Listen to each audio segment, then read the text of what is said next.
So today I want to share with you a really cool strategy that I have learned a couple of years ago when I was working way back in Berlin for a really cool tech startup. We were actually kind of the hottest place to be at the time in Berlin. It's way long ago, so you wouldn't even know the name anymore.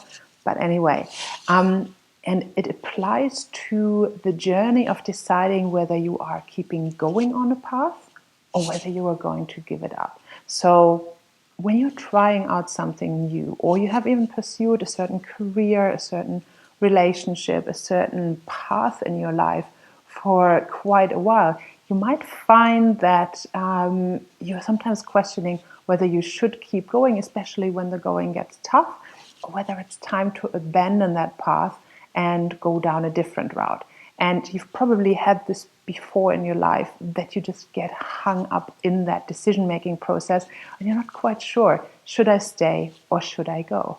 So here is something that I learned in this tech company that I find, whilst it is designed for business and for tech programming, it actually translates incredibly well into your personal life as well. So hear me out on this one. When a tech company decides, especially those the successful ones, when a tech company decides what new program to build or what new feature to add to an existing website, they will often go through a process of incremental change and incremental improvements. So the risk that these companies are facing is, if they put millions of dollars and years of development into a brilliant idea, but they do it kind of in an empty space that is locked away from the public, they might come up with a brilliant solution, but 2 years, 3 years, 4 years down the track, once they are finally ready to release the idea into the public, they might find that nobody is really interested and nobody likes it.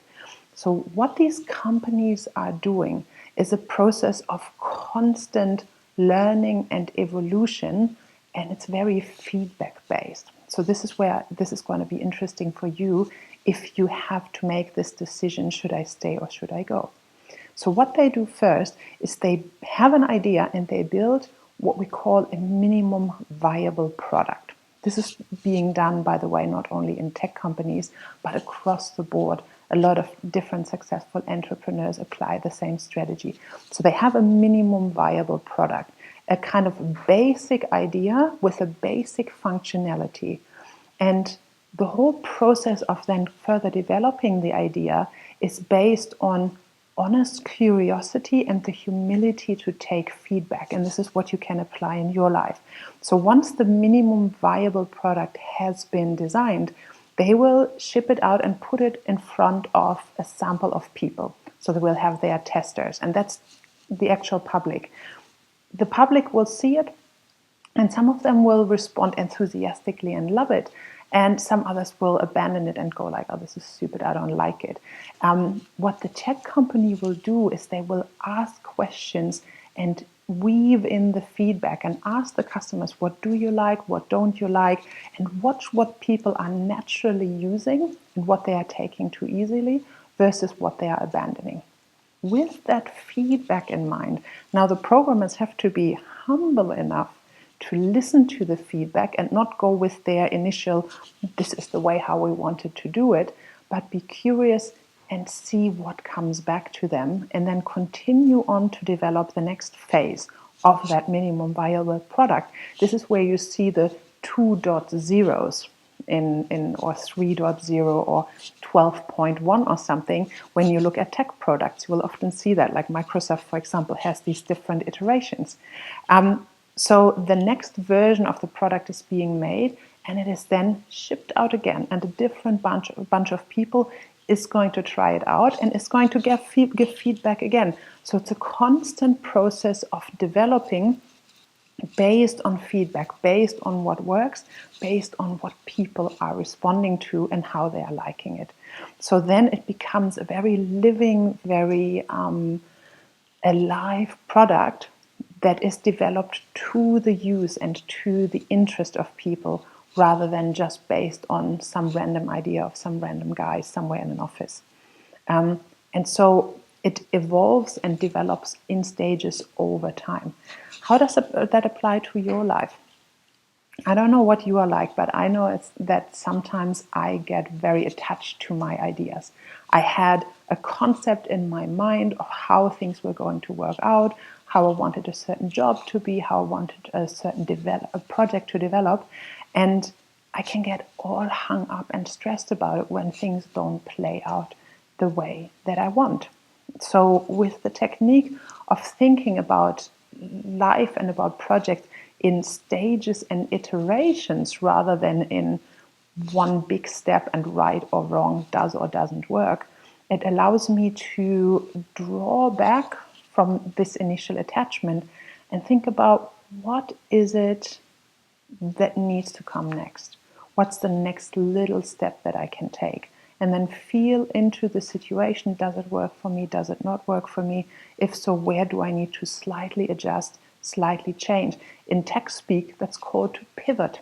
Where do I need to pivot and slightly adjust the scope of the idea, just slightly adjust the things and the way they're being done so that we can be flexible enough to allow a living process of things to develop rather than being rigid about it and then it doesn't work. So where in your life does that apply for you right now? Where are areas where either in a product, either in a project, either in any area of your life? So where are areas, we'll cut this one out, where are areas in your life where this applies right now? Is it maybe in your relationships? Is it at work and specific projects you have? Or if you're on a journey of coming up with your own idea in the business that you are trying to create? Where have you been very attached to a certain way of things having to be done and then getting stuck in the specifics? And how can you become more flexible and approach the whole scenario with humility, listening to feedback, and with curiosity about how things can evolve in a more organic and interesting way? So this is one thing, being able to evolve in stages without getting hung up exactly on the process as you were envisioning it in the very start. Because the interesting thing is, imagine you are on a walk and you are hiking a mountain, right? When you're at the bottom of the mountain, you will see a certain perspective of that mountain. It's very tall, it's very huge, it's a long way to go. And personally, because I'm not much of a hiker, I will also already feel the exhaustion of the whole journey just by looking at it. So it's a bit daunting. However, once you are starting to walk and you are progressing, you might come, 20% up the mountain, and at some point you plateau. And once you're at the plateau, you will get a whole new view, both of the mountain and of the path that you have come. You will perceive the scenery around you in a very different way. And you are learning so much as you are walking about yourself, about the path, about how it all works for you. Maybe you're getting blisters on your feet.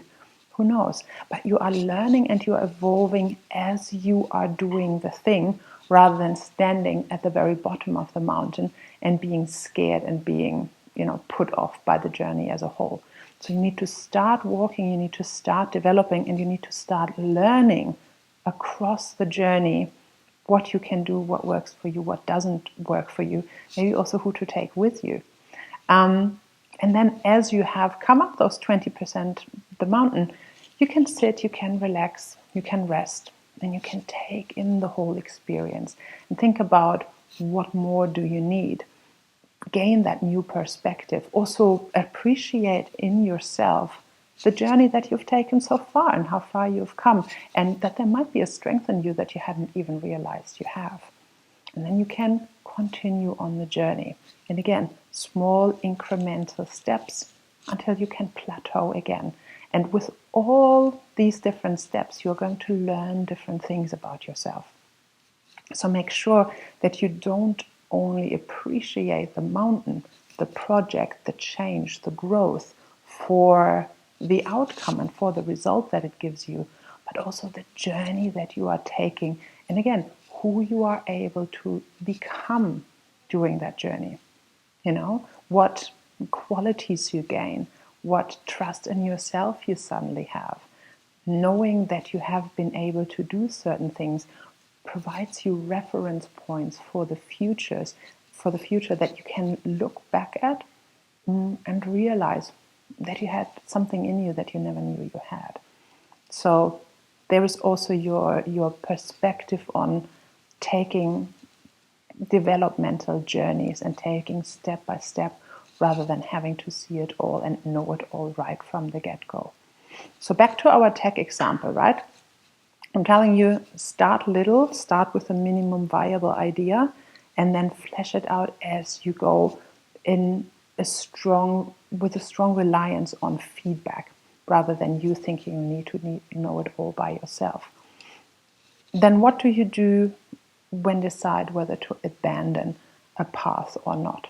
How do you decide whether to keep going or whether to stop and just go, okay, thank you very much, but that's not me? Be honest with yourself. Keep going for a while. Try different ways and experiment. But if at some point you realize either it's clashing with your values, it's clashing with your beliefs, it's not who you are anymore, or it's not serving you, or you can't bring all of who you are to the table, then it might be time to honor what has been and leave. If that is ever the case for you, make sure you do it gracefully.